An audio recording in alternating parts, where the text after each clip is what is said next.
Study IQ IAS, अब तैयारी हुई affordable. Significance of ports in building culture and political history of India. Welcome to study IQ IAS। मेरा नाम है आदेश सिंह। दोस्तों, हिंद महासागर में इंडिया की सेंट्रल पोजीशन की वजह से इंडिया हमेशा से ही इस रीजन के सी रूट्स का एपिसेंटर रहा है।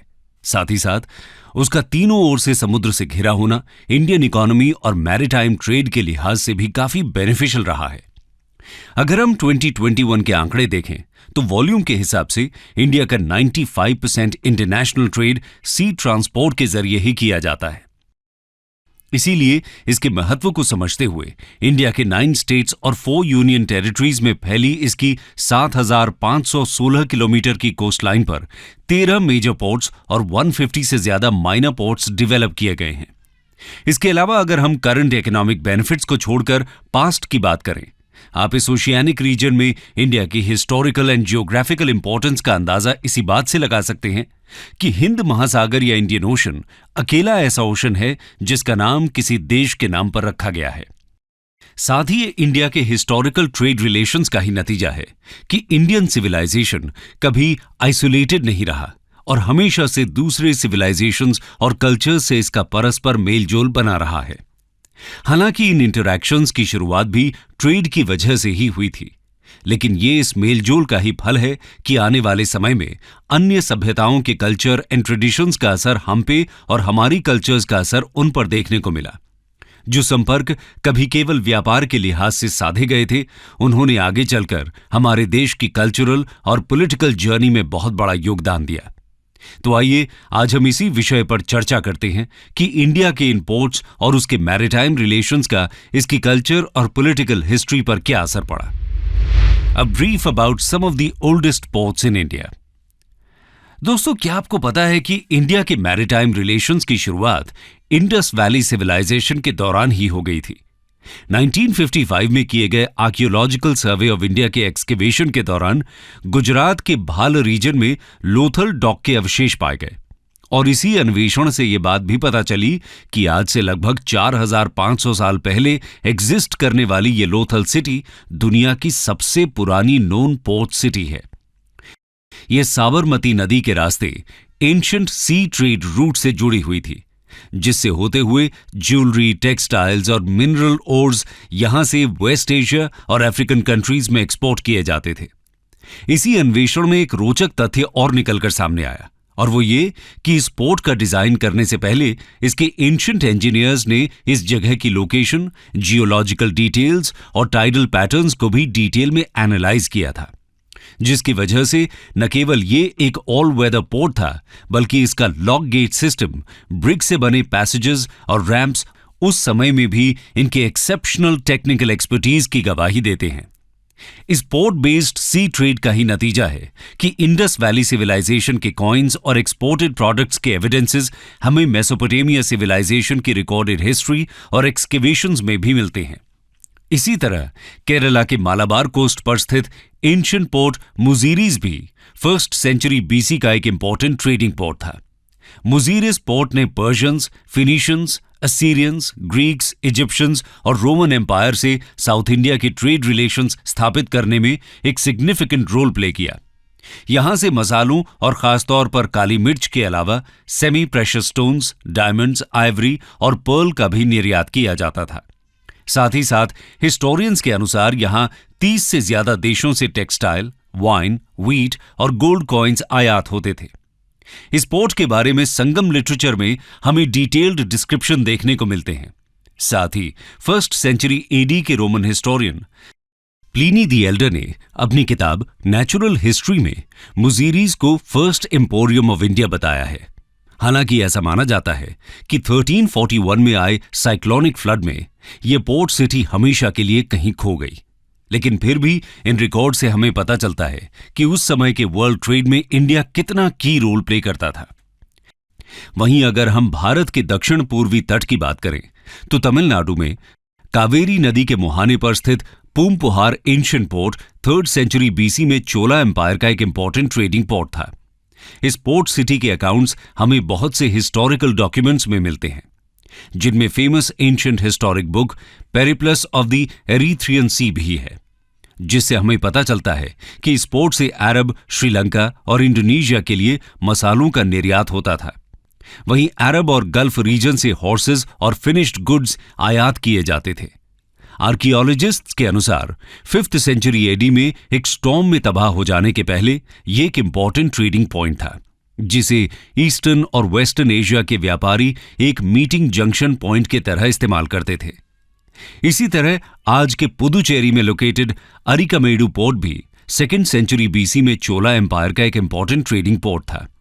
हिस्टोरियंस का ऐसा भी मानना है कि ये ईस्टर्न इंडिया का वो अकेला पोर्ट था जिसका प्रयोग रोमन एम्पायर से व्यापार करने के लिए किया जाता था। संगम पीरियड के तमिल पोएम्स में भी इस एंशिएंट पोर्ट का जिक्र मिलता है। दोस्तों, इससे ये बात और सिद्ध होती है कि इंडिया के ये maritime trade routes famous silk road से भी कई 100 साल पहले डिवेलप हो गए थे। साथ ही ये एंशिएंट पोर्ट्स ही थे जिन्होंने सबसे पहले इंडिया का आउटर वर्ल्ड से संबंध स्थापित करने में अहम किरदार अदा किया। हालांकि इन पोर्ट्स का महत्व सिर्फ ट्रेड रिलेशंस एस्टैब्लिश करने भर तक सीमित नहीं है। चूंकि इन पोर्ट्स के थ्रू ही दुनिया भर से ट्रेडर्स और मर्चेंट्स भारत आया करते थे, इसलिए इन्होंने एक तरह के कल्चरल मेल्टिंग पॉट का भी काम किया। इसी बैकड्रॉप में ट्रेडर्स के इंटर कंट्री सेटलमेंट्स भी शुरू हो गए थे। 3rd सेंचुरी बीसी में ही मेडिटेरेनियन रीजन के अलेक्जेंड्रिया में इंडियन ट्रेडर्स ने अपनी एक कॉलोनी एस्टैब्लिश कर ली थी। इस वेल एस्टैब्लिश्ड ट्रेड रिलेशन और कल्चरल इंटरैक्शन के चलते रोम के सिल्वर और आइवरी वर्क में और उन दिनों यूरोप में बिकने वाले इजिप्ट के कॉटन और सिल्क फैब्रिक्स में भी इंडियन इन्फ्लुएंस साफ झलकता था। वहीं इससे पहले 5th सेंचुरी बीसी में रोम से आई जूइश कम्युनिटी के ट्रेडर्स ने मालाबार कोस्ट पर स्थित कोचीन में अपनी जड़ें जमा ली थी। इसीलिए कहा जा सकता है कि आज के भारत में रहने वाली जूइश कम्युनिटी का उद्गम भी इन्हीं एंशिएंट मैरीटाइम ट्रेड रिलेशन से हुआ है। दोस्तों, हालांकि शुरुआत में इंडिया के मैरीटाइम रिलेशंस बस ट्रेडिंग तक ही सीमित थे और इसके फलस्वरूप आ रहे कल्चरल वेरिएशंस के लिए कोई कॉन्शियस एफर्ट नहीं डाले जा रहे थे। वो इस परस्पर मेल से स्वतः ही होते रहे थे। लेकिन जल्द ही इसमें अंतर आने लगा। India became a melting pot for different cultures. धीरे धीरे जैसे इंडिया में पॉलिटिकल कंसोलिडेशन हुआ और छोटे छोटे जनपदों की जगह बड़े राज्य स्थापित होने लगे, इन मैरीटाइम रिलेशंस का होराइजन भी बढ़ने लगा। साथ ही अब इस सी ट्रेड को सिक्योर करने की भी जरूरत महसूस की जाने लगी थी। इसीलिए 3rd सेंचुरी बीसीई में स्थापित हुए मौर्यन एम्पायर में नेवल डिपार्टमेंट को भी मेंटेन किया जाता था, जिनका काम था इन ट्रेड रूट्स को सिक्योर रखना और इंटरनेशनल ट्रेड को प्रमोट करना। मेगस्थनीज की किताब इंडिका में हमें चंद्रगुप्त मौर्य की वेल ऑर्गेनाइज्ड नेवी के डिटेल्ड डिस्क्रिप्शंस देखने को मिलते हैं। इनके बाद आए सम्राट अशोक ने भी अपने नेवल डिपार्टमेंट को और सशक्त किया। साथ ही साथ इंटरनेशनल ट्रेड से आगे बढ़ते हुए अपनी रिलेशंस स्ट्रांग करने के उद्देश्य से अशोक ने Greece, Syria, Egypt, Cyrene, Macedonia and Epirus में डिप्लोमैटिक मिशंस भेजे। साथ ही अशोका के ही समय इन मैरीटाइम रिलेशंस के बढ़ते हुए दायरे में रिलीजन को भी जोड़ लिया गया। जब अशोका ने कलिंग युद्ध के परिणामों को देखकर बुद्धिज्म अपनाया, तो उसने बुद्धिज्म के प्रचार प्रसार के लिए अपनी बुद्धिस्ट मिशनरीज को श्रीलंका, म्यांमार, नेपाल, सीरिया और इजिप्ट भेजा। इसके साथ साथ आने वाले समय में व्यापारियों के द्वारा भी बुद्धिज्म का प्रचार प्रसार होता चला गया। दोस्तों, आपने बुद्धिज्म और इससे रिलेटेड आर्ट फॉर्म्स में हेलेनिस्टिक, इरेनियन, चाइनीज और ग्रीक इन्फ्लुएंसेस के बारे में तो पढ़ा ही होगा। वो भी इस कल्चरल इंटरमिक्सिंग का ही नतीजा थे। 2nd सेंचुरी बीसी से 15th सेंचुरी एडी तक फलने फूलने वाला मैरीटाइम सिल्क रूट, जो China, south east Asia, Indian subcontinent, Arabian peninsula, Somalia, Egypt और यूरोप को जोड़ता था, उसने बुद्धिज्म के इस फैलाव को और विस्तृत कर दिया। इसी तरह 3rd सेंचुरी बीसी के पहले कलिंग एम्पायर ने भी अपनी सुपीरियर नेवल फोर्सेस के बल पर मलाया, सुमात्रा और वेस्टर्न जावा में अपने शासन और हिंदुइज्म की जड़ें जमा दी थी। इस मैरीटाइम ट्रेड रीजन में कलिंग एम्पायर के इंपॉर्टेंस और डोमिनेंस का अंदाजा इसी बात से लगाया जा सकता है कि एंशिएंट टाइम से ही बे ऑफ बंगाल को कलिंगोद्रा या कलिंग सागर कहा जाता था, वहीं चोला एम्पायर के समय नेवल स्ट्रेंथ और मैरीटाइम ट्रेड को बढ़ावा दिए जाने के साथ साथ साउथ ईस्टर्न कंट्रीज में हिंदुइज्म के एक्सपेंशन पर भी जोर दिया गया। इस दौरान चोला एम्पायर की नेवल फोर्स इंडियन हिस्ट्री की सबसे मजबूत नेवल फोर्स बन चुकी थी। Rajaraja Chola one and Rajendra Chola one के शासन के दौरान ही Chola empire Sri Lanka, Cambodia, Malaysia और इंडोनेशिया तक फैला हुआ था। चूंकि चोला एम्पायर का एक्सपेंशन इतने वाइडर स्केल पर हुआ था, इस रीजन का भी काफी हद तक इंडियनाइजेशन देखने को मिला। आने वाले समय में यहां बनने वाले कई विशाल मंदिर इसकी गवाही देते हैं, जिनमें से एक है 12th सेंचुरी में बना कंबोडिया का अंकोर वाट मंदिर, जो दुनिया का सबसे बड़ा रिलीजियस मॉन्यूमेंट है।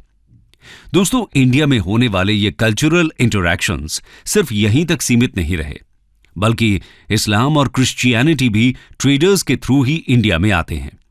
सेंट थॉमस के रिटन रिकॉर्ड्स के अनुसार 52 सेंचुरी एडी में ट्रेडर्स के साथ ही थॉमस द अपोस्टल केरला के मालाबार पोर्ट के रास्ते भारत आए और उन्होंने यहां रह रहे मालाबेरियन जूस को क्रिश्चियन रिलीजन की दीक्षा दी। वहीं दूसरी तरफ यूं तो इंडिया के अरब देशों से मैरीटाइम ट्रेड रिलेशंस हजारों सालों से चल रहे थे, पर न्यूली इस्लामाइज्ड अरब ट्रेडर्स ने ही इंडिया में इस्लाम को प्रोपगेट किया, जिसके लिए केरला में चेरा डायनेस्टी के आखिरी रूलर से परमिशन लेकर 7th सेंचुरी में फर्स्ट मॉस्क कंस्ट्रक्ट की गई और यहीं से इंडिया में क्रिश्चियनिटी और इस्लाम के फैलाव का भी आगाज हुआ। इस तरह हम देख सकते हैं कि इंडिया कितने लंबे समय से दुनिया के 4 सबसे बड़े रिलीजन्स का मेल्टिंग पॉट रहा है, जहां ये सभी धर्म और इनके ट्रेडिशंस साथ साथ ही फल फूल रहे हैं।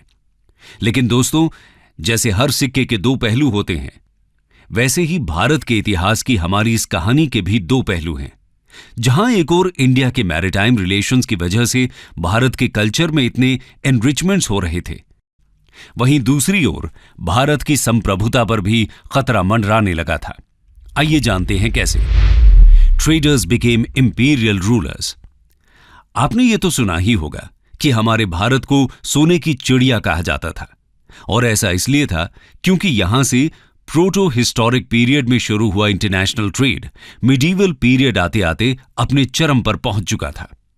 जैसे जैसे इंडिया का इंटरनेशनल ट्रेड बढ़ता जा रहा था, उसकी समृद्धि की चर्चा चहुं ओर फैलने लगी थी। लेकिन 15th सेंचुरी आते आते इंडिया से होने वाले इंटरनेशनल ट्रेड पर मुस्लिम्स और अरब्स का एकाधिकार हो चुका था, जो इंडिया से माल खरीदकर यूरोप में ऊंचे दामों पर बेचा करते थे। इसके चलते यूरोपियन ट्रेडर्स को इंडियन गुड्स के लिए पूरी तरह अरब मुस्लिम्स पर डिपेंडेंट होना पड़ रहा था, जबकि यूरोपियन मार्केट में इंडियन गुड्स की मांग बहुत ज्यादा थी। वहीं दूसरी ओर यूरोपियन वर्ल्ड के क्रिश्चियनिज्म और अरब वर्ल्ड के इस्लामिक रिलीजन के फॉलोअर्स के बीच तलवारें भी खिंच रही थी, जिसकी वजह से यूरोप के व्यापार में भी बाधा पहुंच रही थी। इसलिए इंडिया से डायरेक्ट ट्रेड को बढ़ाने और क्रिश्चियनिटी को इंडिया और इसके आसपास की कंट्रीज में प्रोपेगेट करने के लिए यूरोपियन कंट्रीज द्वारा नए समुद्री मार्गों को खोजा जाने लगा। इसी पहल में पोर्चुगल के वास्को डे गामा अफ्रीका का चक्कर लगाते हुए 20 मई 1498 को मालाबार कोस्ट के कैलिकट पोर्ट पर आ पहुंचे। वास्को डे गामा का स्वागत करने कैलिकट के किंग ज़ैमोरिन खुद आए। उस समय शायद उन्हें यह अंदाजा भी नहीं था कि यह घटना किस तरह भारत के आने वाले इतिहास को बदल कर रख देगी। आने वाले समय में वास्को ड गामा के एक्सप्लोर किए हुए सी रूट का अनुसरण करते हुए डच, ब्रिटिश और फ्रेंच भारत आए।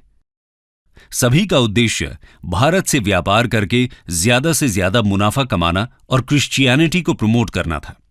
चूंकि उस समय भारत के मसालों, सिल्क, कॉटन और प्रेशियस स्टोन की मांग यूरोपियन मार्केट में बहुत ज्यादा थी, इसीलिए इसमें मुनाफा भी बहुत ज्यादा था, जिसके चलते ये सभी यूरोपियन देश भारत से व्यापार पर अपना एकाधिकार जमाना चाहते थे। एक समझने वाली बात यह भी है कि उस दौरान मौजूद इंडियन एम्पायर्स जैसे कि डेक्कनी सल्तनत्स और मुगल्स के पास नेवल फ्लीट न के बराबर थी। इस बीच शिवाजी महाराज को छोड़कर किसी ने एंशिएंट इंडियन रूलर्स की तरह अपनी नेवल फोर्सेस को मजबूत रखने पर ध्यान ही नहीं दिया था, जबकि इससे उलट यूरोप से आए हुए व्यापारी उस समय अपनी नेवल टेक्निक्स और स्ट्रेंथ में अपने चरम पर थे। साथ ही भारत से बहुत अधिक मुनाफे का व्यापार करते करते उन्होंने भारत की कमियां भी भांप ली थी। जिसका फायदा उठाकर आने वाले समय में इन्हीं के बीच भारत का बंदरबाट शुरू हो गया, जो पहले ट्रेड मोनोपोली एस्टैब्लिश करने के उद्देश्य से किया जा रहा था, पर आने वाले समय में फुल फ्लेज्ड इंपीरियलिज्म और कोलोनियलिज्म में बदल गया, जिसका इतिहास किसी से छुपा नहीं है। दोस्तों, यही वो मोड़ था जब कभी दुनिया के ट्रेड का एपिसेंटर रहा हमारा देश आज किसी और के मुनाफे के लिए दोहन और शोषण का जरिया बन चुका था। जो कहानी हड़प्पा संस्कृति की समृद्धि और मैरीटाइम ट्रेड रिलेशंस के रूप में शुरू हुई थी, वो अब सूरत, कोचीन, कलकत्ता और बॉम्बे पोर्ट्स के जरिए भारत को लूटे जाने का सबब बन चुकी थी। कंक्लूजन।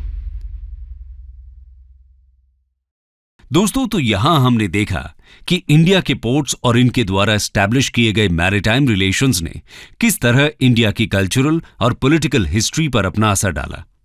आजादी के बाद इंडियन नेवल फ्लीट को मजबूत करने पर खासतौर पर ध्यान दिया गया और इसी का फल है कि जून 2019 की स्थिति में इंडियन नेवी के पास 150 शिप्स और सबमरीन, साथ ही 300 एयरक्राफ्ट्स का मजबूत बेड़ा है, जो दुनिया के किसी भी नेवल पावर से लोहा लेने में पूरी तरह सक्षम है। साथ ही जैसा कि हमने देखा कि हम आज जिस इंडियन कल्चरल डाइवर्सिटी पर गर्व करते हैं, उसमें इन मैरीटाइम रिलेशंस का बहुत बड़ा योगदान है। और इसी को और अधिक गहराई से समझने के लिए गवर्नमेंट ऑफ इंडिया ने 2014 में दोहा में हुए 38th वर्ल्ड हेरिटेज सेशन में प्रोजेक्ट मौसम की शुरुआत की। मिनिस्ट्री ऑफ कल्चर का यह project archaeological survey of India implement कर रही है।